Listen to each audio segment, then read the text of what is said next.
Hey, what's up you guys, it's Connor. Today we're going to be doing a book and movie review on James and the Giant Peach by Roald Dahl. This edition that I have is illustrated by Quentin Blake, and I think that the story was originally published in 1961, which would make this his second children's novel. If you guys don't know, I decided that because I had never read any Roald Dahl books before in my life, I was going to start reading them and watch any movie adaptations that have been made and then do video reviews on them. So far, I've done one other video for this reading project, and that is Fantastic Mr. Fox, and I'll leave that up in the card symbol if you want to check it out. But today, we're talking about James and the Giant Peach. Fun fact, James and the Giant Peach is my favorite alcoholic beverage. It is made with Jameson whiskey, peach schnapps, and a splash of pineapple juice, and it is delicious.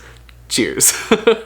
While filming this is in the late afternoon, so I'm not drinking in the morning or anything like that. So similar to how we did the Fantastic Mr. Fox review, we're going to be talking about the novel first, or the book, and then we're going to be talking about the movie, which I watched as a child, but I had never read the book, so I was familiar with this story, but we'll get into that. This book follows a boy named James Henry Trotter. At the beginning of the book, you find out that his parents died when he was 4. They were killed by a very angry giant rhinoceros, and he is sent to live with his 2 aunts. Aunts? I don't know how people say it. His 2 aunts, Sponge and Spiker, have been raising him for the past 3 years, or have sort of been raising him because they don't really like him very much and don't really want him around, so they've been treating him quite terribly. Still, at the beginning of the book, a strange man shows up and gives James these magical green squirmy things, and then very peculiar miraculous things happen from there. He ends up traveling in a giant peach with a bunch of insects and an arachnid, and it just follows their journey.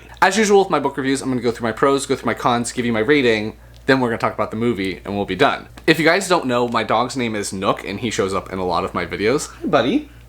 You okay? So, let's get started.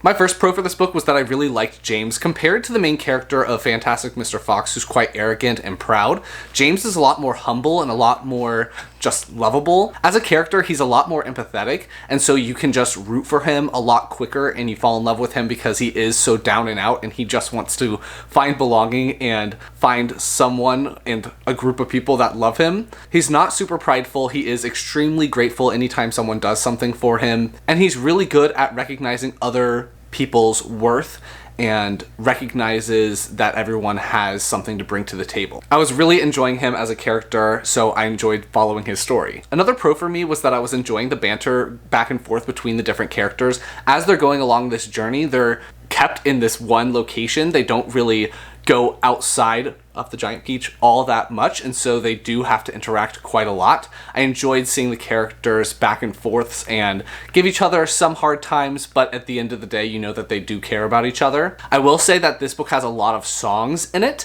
They aren't super long songs, but they do rhyme, and so I could see that this book would be pretty fun to read out loud with children. I think that children will really appreciate the songs because they're pretty upbeat, they're pretty fun, the messages are really good, and you know, rhyming is always a good time.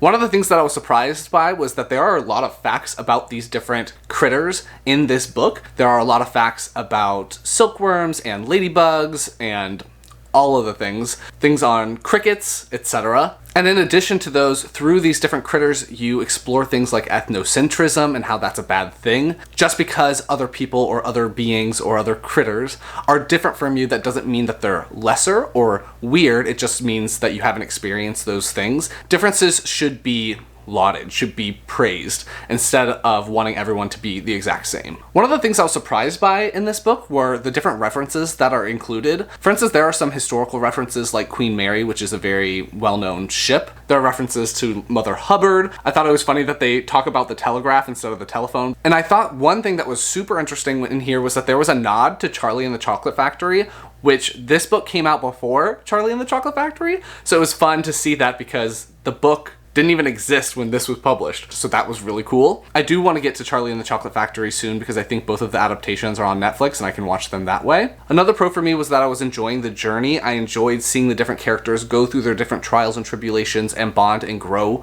through them. They have to confront different things and tackle different problems. There's magic involved, and I just was really enjoying seeing the characters go through everything. And my last pro for this book is that I really enjoyed the ending. It was a very upbeat, happy ending, and and very hopeful. My only con that I had for this was that I was shocked by the characters' reactions to what happens to some of the characters. There are characters that are injured in this book, seriously injured, and the characters don't care and are happy about it, and it just hit kind of strangely. Because James is such an empathetic character, and because James wants to see the best in everyone and just wants everyone to be doing okay, it was strange for him to react to that situation in the way that he does. So that was really my only con that threw me out just a little bit. That was actually one thing that was hugely different in the book and in the movie, so let's go ahead and talk about the movie. So James and the Giant Peach was originally adapted by Disney, and as such, they made significant changes because Disney always makes a lot of changes from the source material. As I said, one of the major things that they changed was what happens with some of the characters. I'm purposely being vague because I don't want to spoil anything. I really liked that change because I feel like it fit the story a little bit better. Another thing that's changed is that this story is a lot more steampunk. I don't want to talk about all the different challenges that the characters have to go through, but it is a lot more steampunky in this adaptation. Some of the challenges in the book are not even in the movie at all, and one of the main challenges that's in the movie isn't even in the book. There's a reference in that challenge to Jack Skellington from The Nightmare Before Christmas, so I was enjoying that because I love Jack Skellington, but there are a lot of changes. And one of the ones that I love the most, besides changing what happens with those characters, is that this story in the movie is a lot more focused. They have a direction that they're going in. In the book, they're floundering. They're just going on this adventure wherever the winds take them. In the movie, they have a specific direction. They have a goal that they're working towards. They have an end game. So I liked that the story in this is a little bit more driven, as opposed to the book where it's just kind of like, we're gonna go with the flow. Another difference is that the songs obviously are gonna be a little bit different. They're a bit more expanded in here because this is a movie and it's a children's movie. They like songs. So this is a little more song heavy. While watching it, I definitely was tempted to skip along the songs because I didn't want to hear them all, but you know, kids are really gonna enjoy them. But I would say overall, it does capture the essence of what the book is about. James, at the beginning of the book, has his parents pass away, and then he's living with these really awful aunts. He goes on this adventure with all of these different critters and learns about them and grows with them and just has a blast. And similarly, the ending is quite hopeful and quite happy, I guess. I do think that the movie has aged quite a bit. This movie came out, I think, when I was a child, like a young child. Let me look it up, because now I'm curious. So this movie came out when I was 4 in 1996, so I definitely think that this could have a remake and just have a different cast, and I think that it just could be updated. Compared to the movie Fantastic Mr. Fox, which I really, really enjoyed, this one didn't stand up to time as well, I don't think, but I still enjoyed it for nostalgia's sake because I did watch this movie when I was a child. So in the end, because I had a lot of pros and not many cons, I ended up giving the book 4 stars. I don't really rate movies, but I still really enjoyed this. I think that I enjoyed different aspects of both. I enjoyed the challenges in here and the magic and the facts, and I enjoyed this one similarly, but because the challenges are so different, the movie and the book are very different. I will say that the book also has more information about what happens with the characters after they get to where they're going, and in this one it ends more abruptly. But again, I really enjoyed both. Gave the book 4 stars, definitely recommend. Also, I definitely recommend the alcoholic beverage James and the Giant Peach, which is supposed to be a shot, but I drink it as a drink. So that's gonna be my review on James and the Giant Peach by Roald Dahl, as well as the Disney adaptation for it. If you enjoyed this video, please give it a big thumbs up and comment down below what your favorite Roald Dahl book was, because I have a lot to get through. You didn't like it? Anything else you want me to know, leave it down below, and I will talk to you guys next time. Bye. Nikki, say bye.